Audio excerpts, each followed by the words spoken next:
is a process in which we need to put our efforts and carefully listen to a word.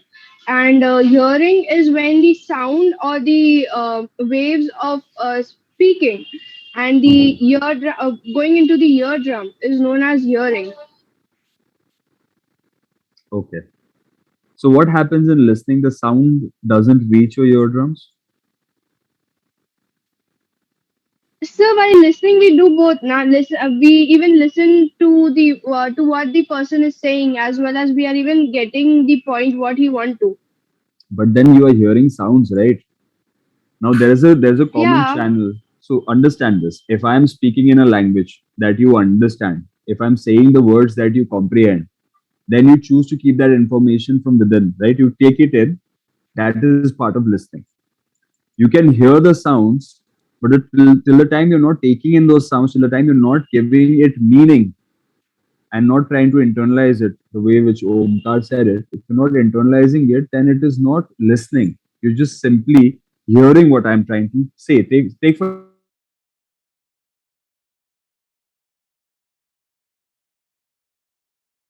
while hearing, we just hear. While listening, we internalize it. So we're just hearing sounds, We hear so many sounds in our day-to-day activities, honking of cars. Maybe you see dogs barking on the streets. You might have birds twittering, and so on and so forth.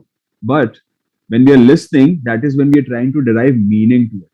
Say, for example, if you have pets in your house, if your pet, whose dog might be barking, they might be trying to telling they might be trying to tell you something, right? Maybe they are hungry, maybe they want to go for a walk, maybe they want to play catch, etc., right? So we try to derive meaning from whatever communication that is coming to us. Okay? Now, a wise man has once said, we never learn anything with our mouths open. If you're speaking, you will not learn anything because, like I said, you will only say things that you already know. Now, he has obviously gone a step further and he has said we can only learn by reading, by listening, by observing, and by doing. So, copying and imitation is obviously a very important part of it. Even little babies, as they grow up, they get assimilated into the society. They tend to do this. Okay, thus the importance of listening is at the core of communication. I think all of us know it as an established fact that it is very much important and integral for us. So, in business, it is important for a manager to encourage the employees to listen one another in order to build an environment that promotes cooperative teamwork and innovative problem solving. So this is the importance of it in the business environment. In the personal environment, how will this become very much important?